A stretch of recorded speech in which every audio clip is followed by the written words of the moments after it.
कक्षा 12 की भूगोल के 5वें अध्याय यानी कि द्वितीयक क्रियाएं के एमसीक्यू क्वेश्चंस पर चर्चा करेंगे। तो हमारा पहला प्रश्न है, कच्चे माल को तैयार वस्तु के रूप में परिवर्तित करने के कार्य से संबंधित क्षेत्रक की पहचान कीजिए। तो इसका सही उत्तर होगा ऑप्शन नंबर सी, द्वितीयक क्षेत्र। हमारा अगला प्रश्न है, द्वितीयक गतिविधियों का मुख्य उद्देश्य क्या होता है। तो इसका सही उत्तर होगा ऑप्शन नंबर बी, कच्चे माल को रूपांतरित कर मूल्यवान बनाना। हमारा अगला प्रश्न है, निम्नलिखित में से कौन सा द्वितीयक गतिविधि का उदाहरण है। तो इसका सही उत्तर होगा ऑप्शन नंबर बी, लौह अयस्क से इस्पात बनाना। हमारा अगला प्रश्न है, स्वचालन यानी कि ऑटोमेशन का क्या आशय है। तो इसका सही उत्तर होगा ऑप्शन नंबर ए, बिना मानव सोच को सम्मिलित किए कार्य करना। हमारा अगला प्रश्न है, आधुनिक निर्माण से संबंधित निम्नलिखित कथनों को ध्यानपूर्वक पढ़िए और सही विकल्प का चयन कीजिए। तो पहला कथन है, आधुनिक निर्माण में अत्यधिक पूंजी की आवश्यकता होती है। दूसरा कथन है, आधुनिक निर्माण जो छोटे पैमाने पर होता है। तो इसका सिर्फ पहला कथन सही है। तो इसका सही उत्तर होगा ऑप्शन नंबर ए, पहला सही दूसरा गलत। हमारा अगला प्रश्न है, आधुनिक समय में बड़े पैमाने पर होने वाले निर्माण की विशेषताओं को ध्यान में रखते हुए स्तंभ 1 का स्तंभ 2 से मिलान कीजिए। तो इसमें यंत्रीकरण का होगा श्रमिकों पर निर्भरता कम, संगठनात्मक ढांचा का होगा बड़े संगठन एवं अधिकारी वर्ग, प्रौद्योगिकी नवाचार का होगा अपशिष्ट निस्तारण एवं गुणवत्ता नियंत्रण। तो इसका सही उत्तर होगा ऑप्शन नंबर बी। अगला प्रश्न है, निम्नलिखित आकार आधारित उद्योगों की उनसे संबंधित विशेषताओं से मिलान कीजिए। तो कुटीर उद्योग का होगा स्थानीय बाजार में विक्रय, छोटे पैमाने के उद्योग का होगा श्रम सघन अर्धकुशल श्रमिक, बड़े पैमाने के उद्योग का होगा विशाल पूंजी उन्नत तकनीक। तो इसका सही उत्तर होगा ऑप्शन नंबर सी।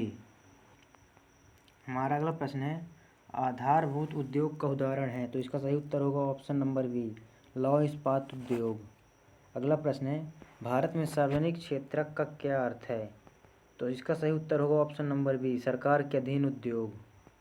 अगला प्रश्न है, निम्नलिखित कथनों को ध्यानपूर्वक पढ़कर सही विकल्प का चयन कीजिए। तो पहला कथन है, पूंजीवादी देशों में अधिकतर उद्योग निजी क्षेत्र में है। दूसरा कथन है, समाजवादी देशों में अधिकतर उद्योग सरकारी स्वामित्व वाले होते हैं। तो इसका सही उत्तर होगा ऑप्शन नंबर ए, कथन 1 और कथन 2 दोनों सही हैं। हमारा अगला प्रश्न है, उच्च प्रौद्योगिकी उद्योग में संपूर्ण श्रमिक शक्ति का अधिकतर भाग किनका होता है। तो इसका सही उत्तर होगा ऑप्शन नंबर बी, सफ़ेद कॉलर श्रमिक। हमारा अगला प्रश्न है, वे उच्च प्रौद्योगिकी उद्योग जो प्रादेशिक संकेंद्रित हैं, आत्मनिर्भर एवं उच्च विशिष्टता लिए होते हैं, उन्हें क्या कहा जाता है। तो इसका सही उत्तर होगा ऑप्शन नंबर सी, प्रौद्योगिक ध्रुव। अगला प्रश्न है, प्रौद्योगिक ध्रुव से संबंधित निम्नलिखित कथनों को ध्यानपूर्वक पढ़िए और सही विकल्प का चयन कीजिए। तो कथन 1 है, सैन फ्रांसिस्को के समीप स्थित सिलिकॉन वैली एक प्रौद्योगिकी ध्रुव का उदाहरण है।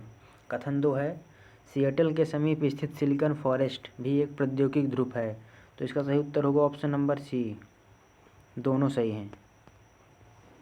अगला प्रश्न है, निर्माण उद्योग से संबंधित निम्नलिखित कथनों को ध्यानपूर्वक पढ़िए और सही विकल्प का चयन कीजिए। कथन 1 है, निर्माण उद्योग का विश्व अर्थव्यवस्था में बड़ा योगदान है। कथन 2, प्रमुख निर्माण उद्योगों में वस्त्र और पेट्रो रसायन सम्मिलित हैं।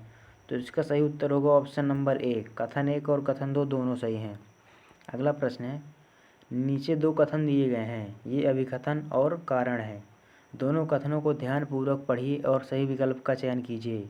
तो एसर्शन है, स्वच्छंद उद्योग व्यापक विविधता वाले होते हैं। कारण, स्वच्छंद उद्योगों की अवस्थिति परिवहन के जाल द्वारा अभिगम्यता से निर्धारित होती है। तो इसका सही उत्तर होगा ऑप्शन नंबर ए और आर दोनों सही हैं तथा आर ए की सही व्याख्या है। अगला प्रश्न है, नीचे 2 कथन दिए गए हैं, ये अभिकथन और कारण हैं। दोनों कथनों को ध्यानपूर्वक पढ़ना है और सही विकल्प का चयन कीजिए। तो अभिकथन है, सस्ते मूल्य, भारी वजन एवं वजन घटने वाले पदार्थों पर आधारित उद्योग कच्चे माल के स्रोत के समीप स्थित होते हैं। कारण है, उत्पादों के मूल्य को कम करने के लिए ऐसा किया जाता है। तो इसका सही उत्तर होगा ऑप्शन नंबर ए और आर दोनों सही हैं और आर ए की सही व्याख्या है। हमारा अगला प्रश्न है, कृत्रिम रेशे और प्लास्टिक विनिर्माण निम्नलिखित में से किसका उदाहरण है? इसका सही उत्तर होगा ऑप्शन नंबर बी, रसायन आधारित। अगला प्रश्न है, स्तंभ 1 का स्तंभ 2 से मिलान करना है, तो इसमें कृषि आधारित का होगा वनस्पति तेल, वन आधारित का लाख, रसायन आधारित का नमक, उत्पाद आधारित साबुन। तो इसका सही उत्तर होगा ऑप्शन नंबर सी। हमारा अगला प्रश्न है, निम्नलिखित में से कौन सा खनिज आधारित उद्योग नहीं है? तो इसका सही उत्तर होगा ऑप्शन नंबर डी, नमक। अगला प्रश्न है, कुटीर उद्योग के विषय में निम्नलिखित में से कौन सी विशेषता सही है? पहली विशेषता है, यह निर्माण की बड़ी इकाई, तो यह गलत है। बाहर के बाज़ारों से कच्चा माल आयात किया जाता है, ये भी गलत है। इनके द्वारा निर्मित वस्तुओं का व्यापारिक महत्व कम होता है, ये सही है। तैयार माल को खुले बाजार में बेचा जाता है, ये भी गलत है। तो इसका सही उत्तर होगा ऑप्शन नंबर सी। अगला प्रश्न है, बड़े पैमाने के उद्योगों के बारे में निम्नलिखित विशेषताओं में से कौन सी एक सही है? पहला कथन है, स्थानीय क्षेत्रों से कच्चा माल प्राप्त किया जाता है, ये भी गलत। इनमें बड़ी संख्या में अकुशल श्रमिक कार्य करते हैं, ये भी गलत है। इनमें विकसित प्रौद्योगिकी की आवश्यकता नहीं होती, ये भी गलत है, आवश्यकता होती है। तो इसका सही उत्तर होगा ऑप्शन नंबर डी, इनमें विशाल पूंजी निवेश की आवश्यकता होती है। हमारा अगला प्रश्न है, निम्नलिखित में से कौन से उद्योग अन्य उद्योगों के लिए कच्चा माल पैदा करते हैं? तो इसका सही उत्तर होगा ऑप्शन नंबर बी, आधारभूत उद्योग। अगला प्रश्न है, निम्नलिखित में से कौन सा प्रदूषित करने वाला उद्योग है? तो इसका सही उत्तर होगा ऑप्शन नंबर सी, रसायन उद्योग। अगला प्रश्न है, निम्नलिखित कुटीर उद्योग की विशेषताओं का पठन कीजिए और सही विकल्प का चयन कीजिए। तो पहला कथन है, निर्माण स्थल घर से बाहर, तो ये गलत है। निर्माण स्थल घर के अंदर ही होता है।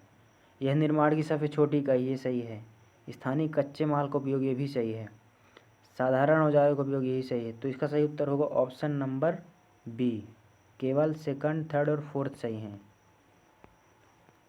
अगला प्रश्न है, निम्नलिखित में से कौन सी आधुनिक निर्माण की विशेषता नहीं है? तो इसका सही उत्तर होगा ऑप्शन नंबर सी, छोटा संगठन।